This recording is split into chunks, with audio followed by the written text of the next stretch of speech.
Welcome to Surveying Lectures by Civil Thinking, and this is our fifth class on module Introduction to Surveying. And in this class, we are going to talk about LIS and GIS. Now, what is LIS and GIS? Now, LIS stands for Land Information System, and GIS stands for Geographic Information System. Okay, now what is that?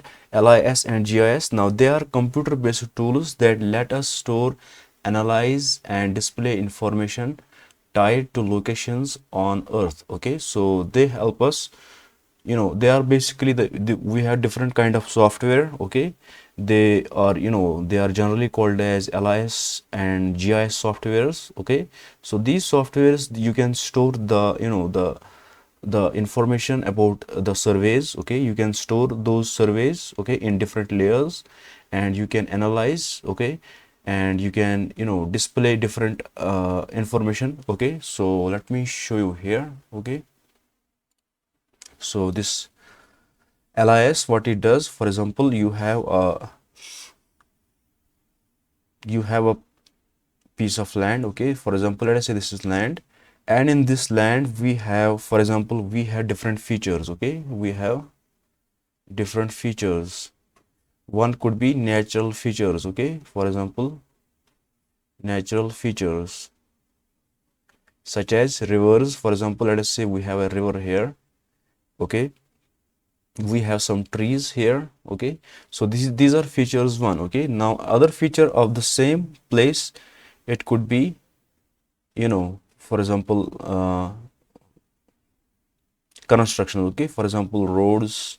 Okay, let us say we have a road here. Okay, so this is a road. Okay, there could be other, like for example, maybe, businesses. Okay, let us say we have some, for example, we have a store here. Okay, we have a store here, we have also another store here. Okay, now there could be also things like, maybe residential. Okay, residential houses. Okay, so let us say we have a house here. Okay, we also have a house here. So the thing is that a same piece of land have multiple features. Okay, so if you cannot place everything in same thing. Okay, now for example, let us say you want to talk about natural features. Okay, you want to analyze the natural features of this place of land. Okay, then maybe you have nothing to do with the stores, right? Maybe you have nothing to do with the road, because your intention, your interest is in the natural features. Your interest is in this tree and in this river. Okay, and everything, the natural features in this. Okay, so what we do, we can do the same. We can do is we can store the information in this, in layers. Okay, so the same place, for example, if I copy and paste it. Okay, so because you are interested in natural features. Okay, so one layer will have only the natural features. Okay, so this layer, okay, this layer have only natural features. Okay, so now let us say you are interested in this, business layer. Okay, for example, business layer. Okay, then maybe you have nothing to do with these residential homes, everything. Okay, you have nothing to do with this. Okay, so you will store all the businesses in one layer. Okay, for example, let us call it as layer 2. Okay, let us say this is layer 1. Okay, so these softwares, these LIS and GIS, based softwares, they store the information in layers. Okay, so when you overlap, for example, when you overlap these two, okay, you will get the whole picture again. Okay, so you get the same picture again. Okay, so I will not repeat for the roads and the residential buildings, but you got the idea. Okay, so when you overlap them, so you get again what you get, the same piece of land, but with different features separated in different layers. Okay, so that you can organize them well. Okay, so if you want to compare two, for example, two informations, For example, let us say you want to compare the businesses and the the natural features. For example, you might want to see the distance, how far is this store, okay, how far is this store from the river, okay, how far is this, and what is the distance of this tree, for example. Okay, so you can do that. You can display only those layers, okay, which you are interested in, okay, so that you can analyze, okay, you can get what you want, okay, based on your interest, okay, based on the project.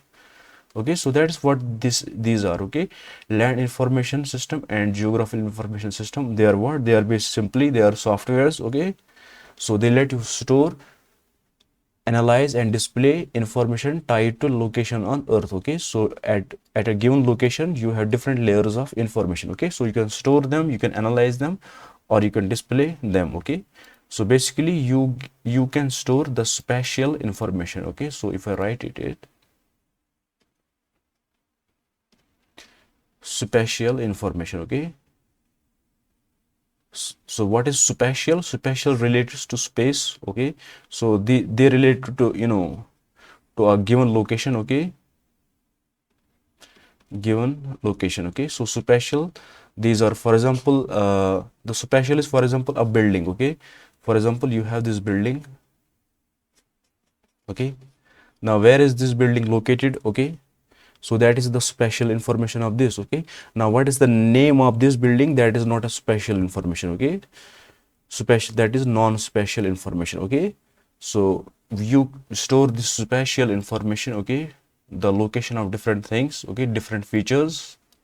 Okay, in the LIS and GIS systems. Okay, now let's see the simple explanation. Imagine taking many transparent maps, one showing the roads, another showing rivers, and another showing property lines. LIS and GIS let us layer these maps digitally to see how everything fits together. Okay, so this is the same thing that I told you, that I was explaining you with these layers. Okay, so these layers. Okay, so let's move on. Where is LIS and GIS used? Okay, so what is the use of LIS and GIS? Okay, now you can use this in natural resource management. For example, forests, water, minerals, obviously, right, because you can store the special information of natural features of a particular location, right. Now facilities, sitting and management, it means where you have to build the things. Okay, where you have to place the utilities. Okay, for example, roads and everything. Okay, schools. Now land record modernization, now what is it? It is basically, for example, let me show you here. Now for example, you have someone has bought a piece of land, for example, in 2020. Okay, now it is stored in what? It is stored in the government stored it in software, GIS and LIS. Okay, softwares. Okay, now it is 2025. Okay, maybe someone else, you sold, the person sold this. Okay, now this land belongs to someone else. Okay, so what it means, you have to update the information. Okay, so you can, with the help of LIS and GIS softwares, you can easily update the information, okay, of the land ownership. Okay, that is just an example. Okay, so you can update the you can modernize the land records. Okay, now demographic and market analysis is, you can map different kind of populations. Okay, population density in different places. Okay, sales areas. Okay, now emergency response and fleet operations. Okay, now you can also save this because you have the map. Okay, you know where the roads are, where for example, there is an emergency in some specific, for example, this is, for example, this house is on fire. Okay, for example, now you have the map.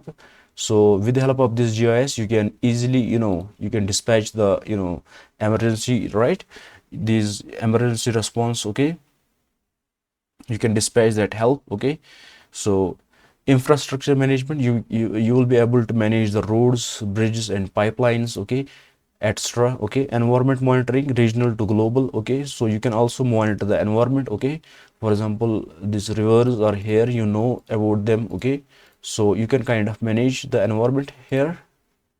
So now the question is where the data comes from. Okay, where the data comes from. Now data for LIS and GIS come from many places. Okay, so we get data for these softwares, we feed them using different surveys. Okay, so what it is new surveys. For example, when you conduct new surveys, you can store that information in those LIS and GIS systems.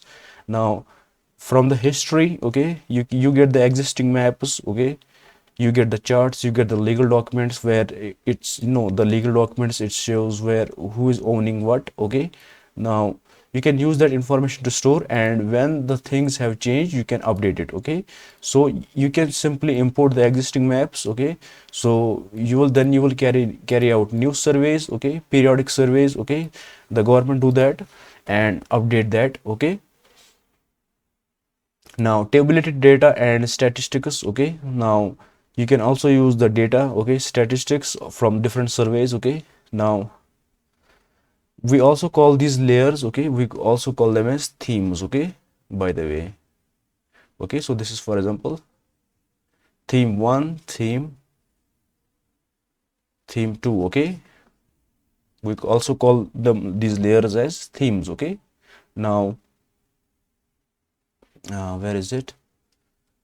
Yes. Now, common themes in GIS. Now, political boundaries and property ownership. You can map the political boundaries, okay, of different, for example, countries or different states or different, districts. Now, population distribution and demographies. You can, store the information of population distribution, okay, and demographics. Okay, now transportation networks and utilities. Okay, you can store that information about the transportation.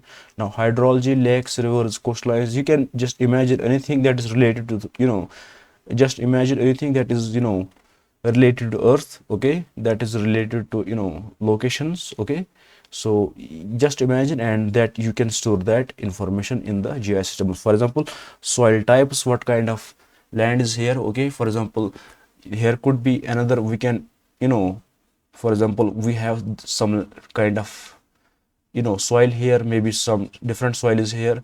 Now in this river, the soil is different. Okay, so you can also create another, layer. Okay, and store that information. Okay, okay, in that theme. Okay, so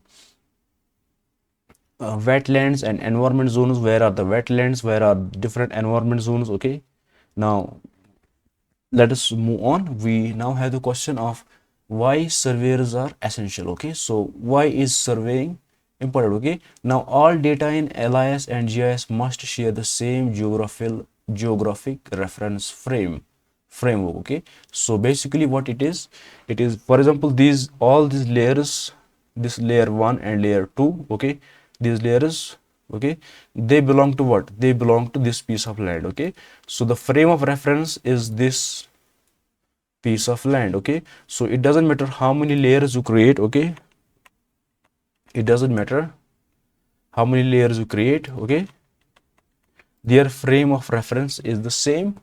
I mean to say, all these layers of different kind of information, it belongs to the same land. Okay, so the frame of reference is the same. Okay, now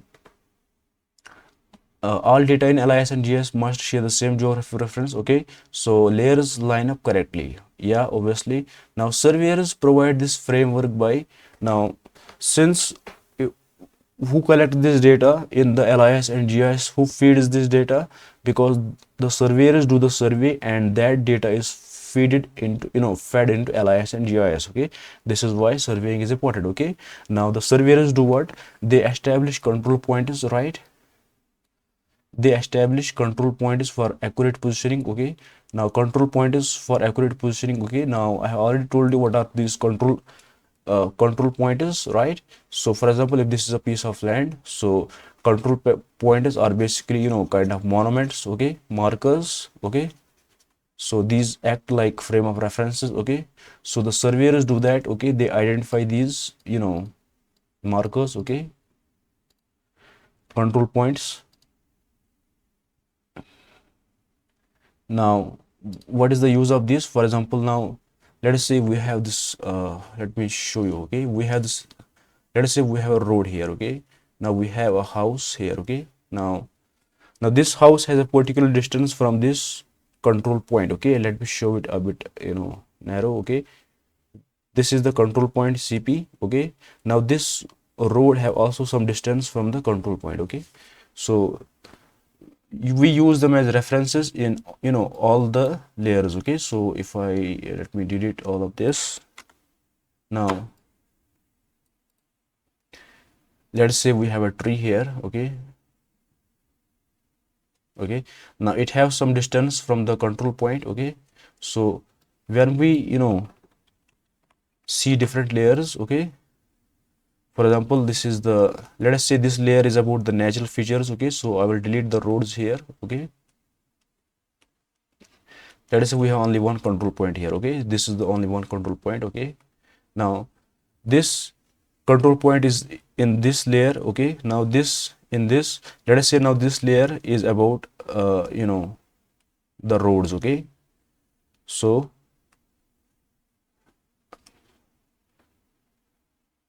the control point here is again the same. Okay, so what happens when you overlap them? Okay, you get the same map again. Okay, so the control points are very essential, for like they help us, like perfectly, they let us coincide the data of different layers perfectly with the help of these control points. Okay, so basically you have to coincide the control points. Okay, so I will focus on the control point. Okay, so like this, so we have this data. Okay, perfectly. Okay, so this control points, they help us what?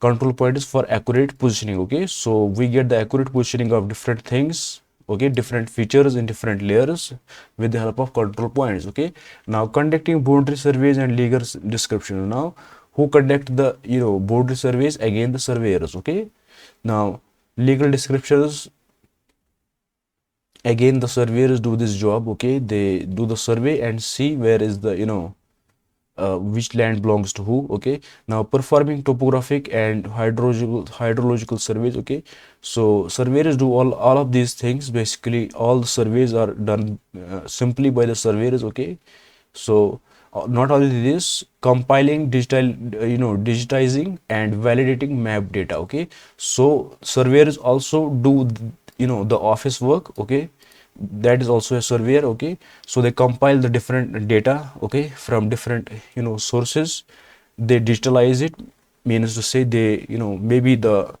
data is in hard copies. Okay, papers, so they convert it into the digital form. Okay, so they write it in the computer. Okay, so that is known as digitalizing, and they validate the map data. Okay, now they do the latest surveys. Okay, they have the latest information, and they have the old maps in their computers, in the GIS and LIS softwares, and they see if something is okay or not, if something is updated or not. Okay, so they kind of validate the map data. Okay, now another is integrating various digital data files into the system. Okay, so all of these files, data files, okay, so from of different features, they integrate the surveyors, they integrate it into the system. So what system? Basically into the software. Okay, so that is all about that is enough as an introduction. Okay, LIS and GIS. Okay, if you have any doubts, you can comment. Okay, and again, if you need any help in surveying, you can contact me. So that's it for today. See you in the next class. Thank you.